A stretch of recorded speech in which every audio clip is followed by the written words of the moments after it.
gusto kong ma-achieve.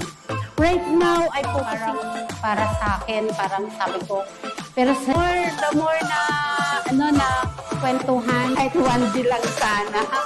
So, makapag-lead ng kulang po tayo sa pera. Kaya kailangan ng tulong sa mga housing business po natin sa Mapilis. At sa tulong po ng realty, ma-achieve mo pa po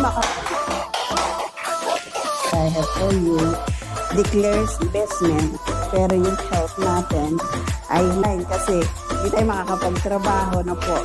Kaya hindi po natin ay at saka makatulong din po dahil makaakay ng mga kalyo kasi kailangan din po yun. Place. Yun ang pangarap ko talaga. Kaya yung nature ngayon, mahilig lang yung problema lang na nasa isip. O gusto kong napagdaanan din yung sakit. Recover na ako.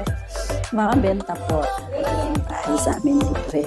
Ganun lang pera sa pamamagitan ng Mapilis Real. Pangarap ko talaga magkaroon ng bahay. Thank you. nasa sa atin po kung paano natin lahat tayo, mahal natin ang ating mga pamilya.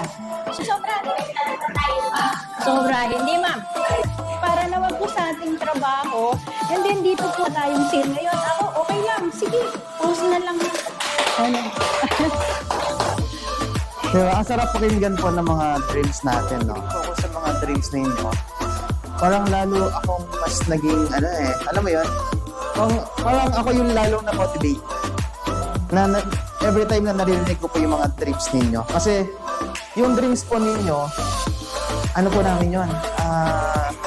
Isang malaking responsibilidad natin, Ma'am Jo.